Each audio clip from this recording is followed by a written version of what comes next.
yung may mga kontador. No? Pero pagdating po sa kanila, wala silang pakialam. Alam nyo kung bakit? Nagbabayad po yung may mga kontador eh. Ano ba pakialam nila? Kahit magnakaw po yan na magnakaw dyan, total, hindi naman sila ang magbabayad. Oh. Ganun po yan. No? Yung mga tiga-Meralco. At karamihan po dyan, ayaw intindihin yung mga reklamo. Kaya hanggang sa media, nakakarating po. Pero ang totoo, kapag gusto lamang nila na ilagay sa mga radyo, TV, tabloid, yung kanilang mga announcement, na kapag may nakita kayo nag-illegal jumper, isumbong po ninyo. Pero pagka isinusumbong na po, wala po silang aksyon. O, di ba? Nakita nyo kung paano ayaw nila umaksyon. Anak naman ng teteng, oh. Hindi natin maintindihan kahit ang ating kapulisan, ha? Kapag kakabaro na po nila ang isusumbong, ayaw na po nilang umaksyon. Oh. Bakit ganon? Kaya nga po tayo sinasabi natin sana yung lahat ng mga ipinaparating po natin sa kanila regarding dyan sa mga reklamo, dapat inaaksyonan po. Pero di bale, kung itong ating sekretary ng DILG, no, ay hindi patulog-tulog din sa pansitan, ay siguro ay marami siyang magagawa sa ating bansa, no? Kaya humahanga ako ng panahon ni DILG Secretary Robledo no? Bilib po ako. Hindi po siya mayabang, no? Trabaho lamang po siya. At alam nyo kung bakit, kung masasabi, kahit hindi ko po nakikita masyado si Secretary Robledo nung panahon po niya dyan sa DILG, hindi po siya mayabang. No? At kung titingnan nyo naman po ang kanyang mga track record sa ibang lugar, kahit sa buong Bicol, no? Kahit dito sa kamay nila, ang gustong-gusto po siya ng lahat ng mga mayor, gobernador, at saka ng mga barangay captain. Yan po yung sinasabi natin, no?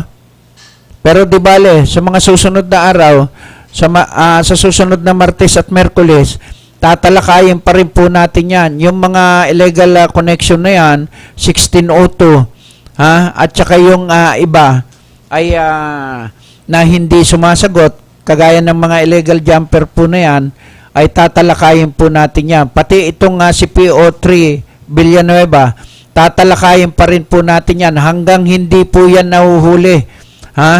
At saka hindi natitigil sa kanyang mga katarantaduhan sa pag-ikot-ikot dyan sa mga bawat terminal ng mga illegal at kolorum na terminal dito sa buong Pasay, Maynila, hanggang doon sa Muntinlupa, ay hindi po tayo titigil. Wala na po tayong oras, no? Paatras na po tayo ng paatras sa ating programang Wow Action Balita. Siyempre, maraming salamat po kay Ma'am Nicodemus, kay Sir Rizal, kay Risa, kay Ami, kay Allen, sa lahat ng ating mga kasama dito sa kakampi, no? Maraming salamat po. Hanggang sa susunod na Martes at Merkules, magkita-kita po tayo dito rin, sa programang Wow Action Balita. Magandang hapon sa inyo. Sheila Andrada, ang Secretary General ng PAM.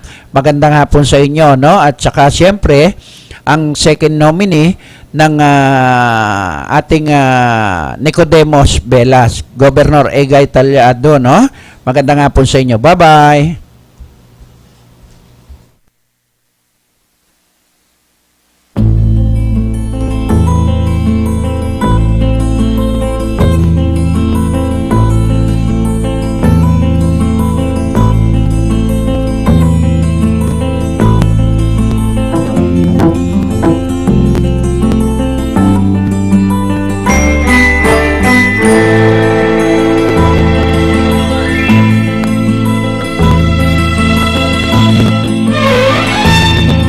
Nung isilang ka sa mundong ito, laking tuwa ng magulang mo, at ang kamay nila yung ilaw.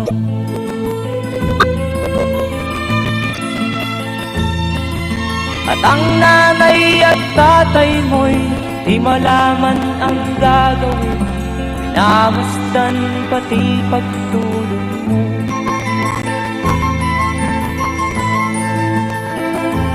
At sa gabi nagpupuyat ang iyong nanay sa pagtimpla ng gatas mo.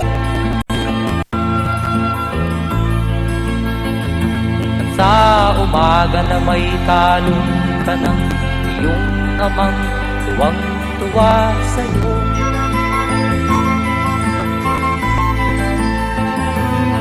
Ngayon nga ay malaki ka na, nais mo'y maging malaya, di man sila payag, walang magagawa.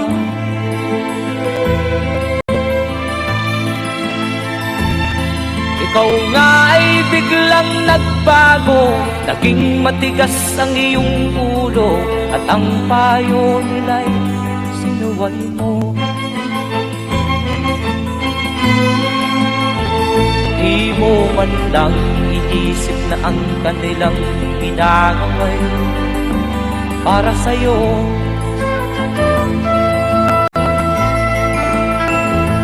Kat ang nais mo'y masunod ang layaw mo, di mo sila pinapansin.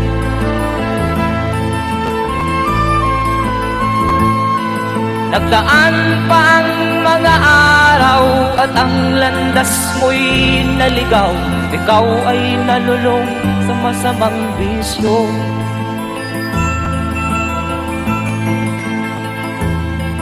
At ang una mong nilapitan ang iyong inang lumuluha, at ang tanong, anak, ba't ka nagkaganyan? At ang iyong mga matay biglang lumuha nang di mo napapansin. Magsisisiyag sa isip mo, alaman mo ika'y nagkamali.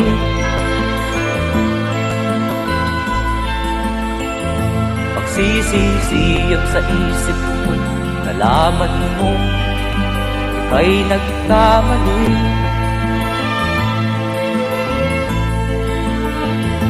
Magsisisiyag sa isip mo, alaman mo ika'y nagkamali.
Thank